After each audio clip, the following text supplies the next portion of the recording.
তাহলে দেখো as a result of torrential rain ধারাবাহিক অ্যাট এ স্ট্রেচ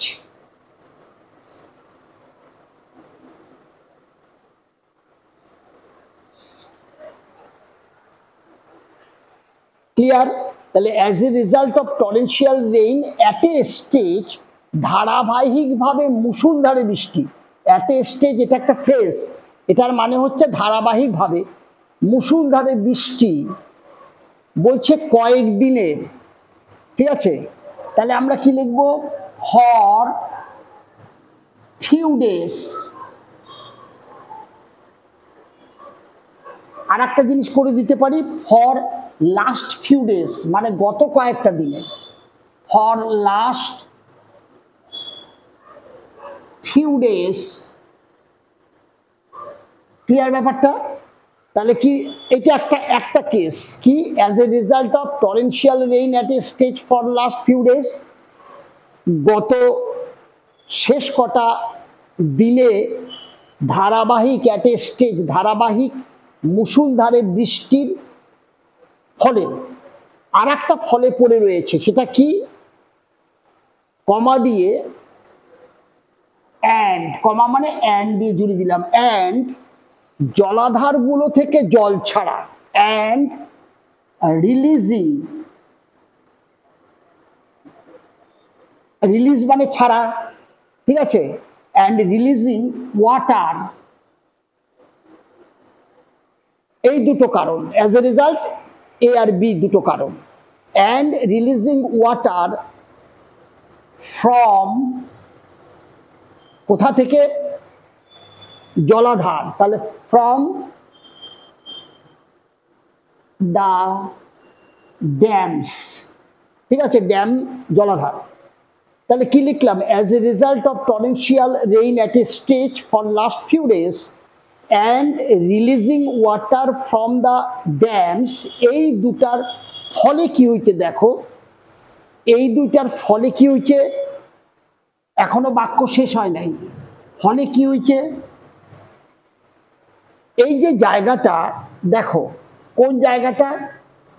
ঘাটাল এলাকাটা। ক্লিয়ার? এ প্লাবিত হয়ে গেল, তার মানে জলে ডুবে গেল। প্লাবিত হয়ে গেল মানে জলে ডুবে গেল, প্যাসিভ, এ নিজেই ঘটনাটা তার উপরে ঘটে গেল। ক্লিয়ার? তাহলে অথবা আমরা ঠিক আছে প্যাসিভেই করি, এই যে হওয়া ক্রিয়াপদেই করি। ঠিক আছে, জলে প্লাবিত হয়ে পড়লো এই অর্থে করি। তাহলে দেখো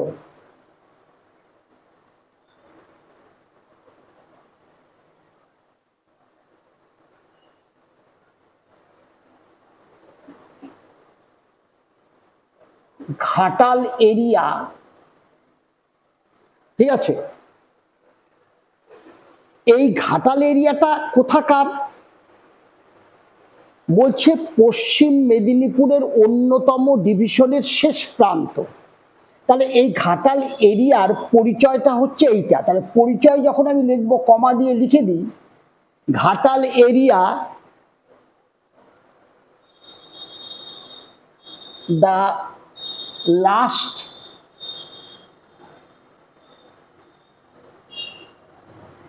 পার্ট, শেষ প্রান্ত, the last part of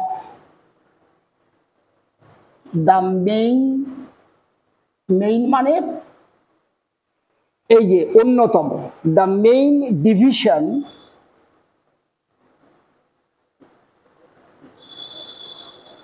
clear, the last part of the main division কোথাকার? of the west, পশ্চিম মিদনাপুর।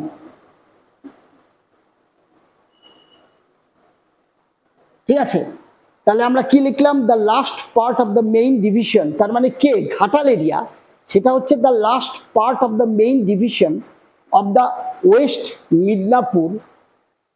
ঠিক আছে, এটা কি হচ্ছে? কমা, এই ঘাটালটা প্লাবিত হয়ে গেছে। ওয়াস কমপ্লিটলি সম্পূর্ণরূপে কমপ্লিটলি সাবমার্জড মানে ডুবে গেছে, was completely submerged in water. তাহলে এই জিনিসগুলো হওয়াতে as a result of torrential rain at a stage for last few days and releasing water from the dams, এই দুটার কারণে কি হয়েছে Ghatal area, the last part of the main division of the West Midnapur was completely submerged in water, জলের মধ্যে ঢুকে গেছে। ঠিক আছে, প্যাসিভ। এবার চলো নেক্সট কি বলছে দেখো, শুধু ঘাটালই নয়, এবার নতুন করে আবার বাক্য শুরু, not only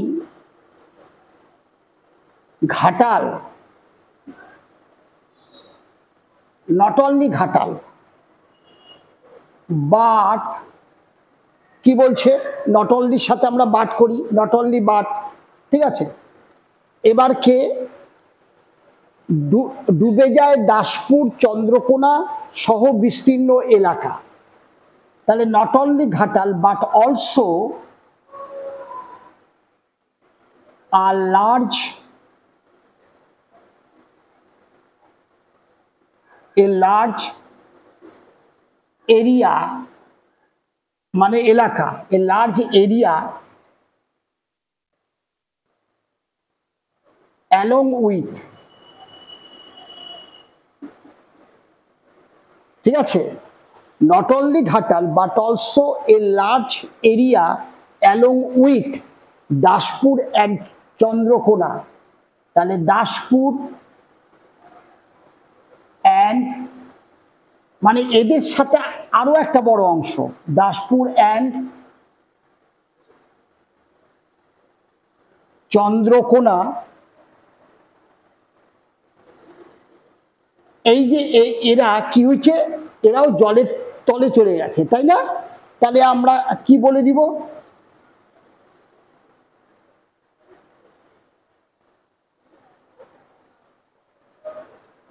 where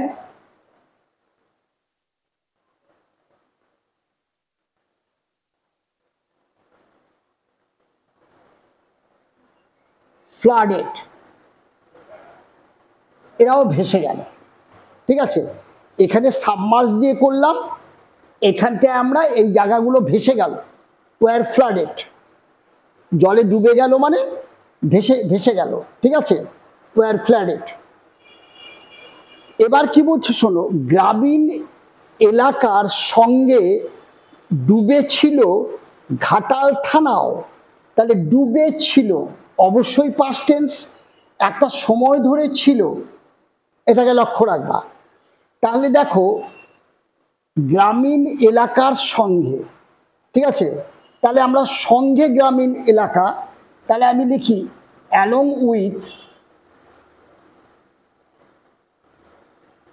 along with the village area, ঠিক আছে, along with the village area Ghatal থানাও, the ঘাটাল পুলিশ স্টেশন,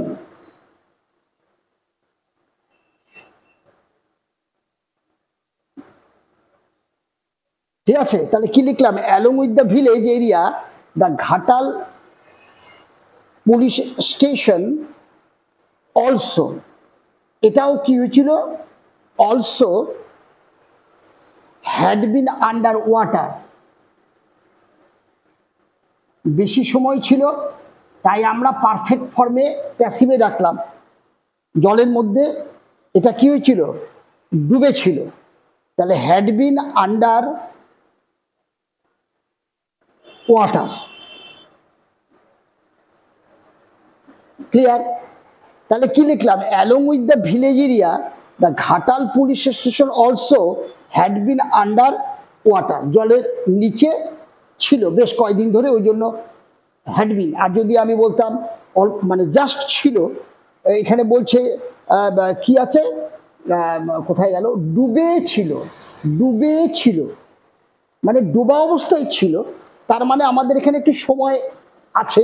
যদি শুধু ছিল তাহলে আমরা ওয়াশ করতাম, যেহেতু একটু সময় ধরে এটা ছিল জলের ভিতরে, তাই হ্যাড বিন করেছি, হ্যাড বিন আন্ডার ওয়াটার।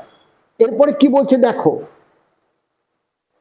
অবশেষে, তাহলে আমরা কি লিখি, অবশেষে, অ্যাট লাস্ট, অ্যাট লাস্ট, অবশেষে কি হয়েছে, 3 দিন পরে, 3 দিন পার হয়ে যাওয়ার পর, ঠিক আছে, তাহলে আমরা কি লিখতে পারি, at last after,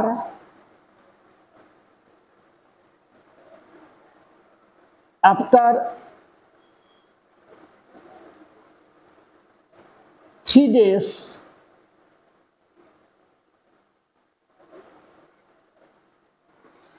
at last after 3 days,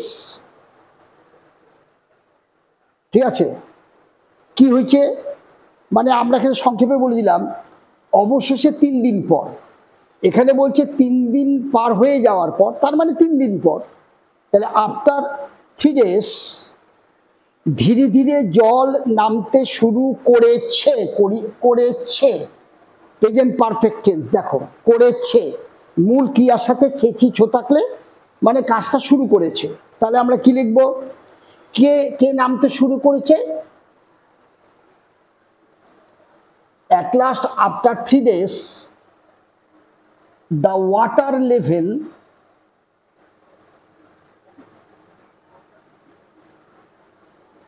এই যে ওয়াটার লেভেলটা, ঠিক আছে, কি হচ্ছে, the water level has started, শুরু করেছে, হ্যাজ স্টার্টেড, শুরু করেছে, এটা subject, the water level has started, শুরু করেছে নামতে, তাহলে আমরা কি লিখবো, নামতে, to come down, to come down, ঠিক আছে, তাহলে কি লিখলাম, at last after 3 days the water level has started to come down, তাতে স্বস্তির ছায়া এলাকা জুড়ে, তাহলে এখানে আমরা কি লিখবো, আমরা এখানে অ্যাজ এ রেজাল্ট লিখতে পারি, আর একটা লিখতে পারি রেজাল্টেন্টলি, ফলস্বরূপ হিসাবে,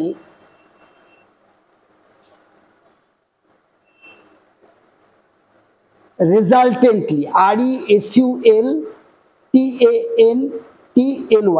ঠিক আছে, রেজাল্টেন্টলি, ফলস্বরূপ ভাবে কি হয়েছে, বলছে এই এলাকাতে একটা স্বস্তির ছায়া আছে, তাহলে আমরা এখন এখন রেজাল্টেন্টলি নাও এখন করে দিই, there is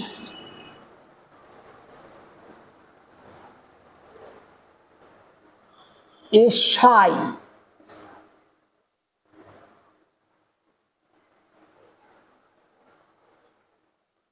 a sigh of relief,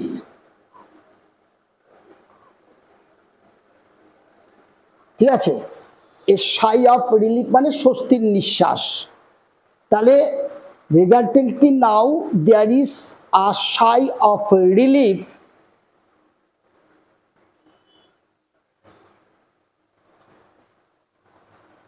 across, জুড়ে, ACROSS, অ্যাক্রস মানে জুড়ে, ক্লিয়ার ব্যাপারটা, অ্যাক্রস মানে জুড়ে, ACROSS, তাহলে across the area,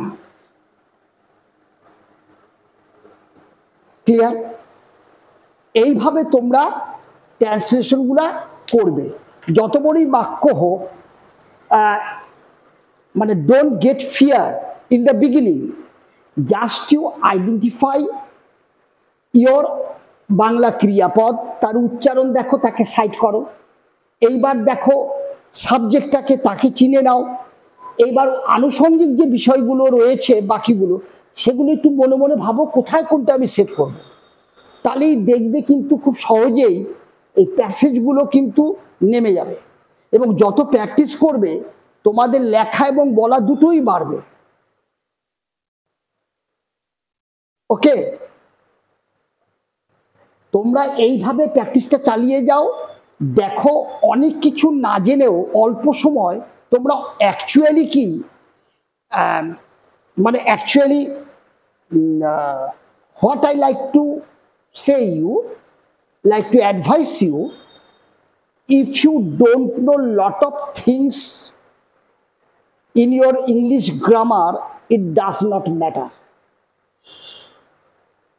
You need some specific item. Once you know them, other things will be coming one after another. There you no need to put your any labor.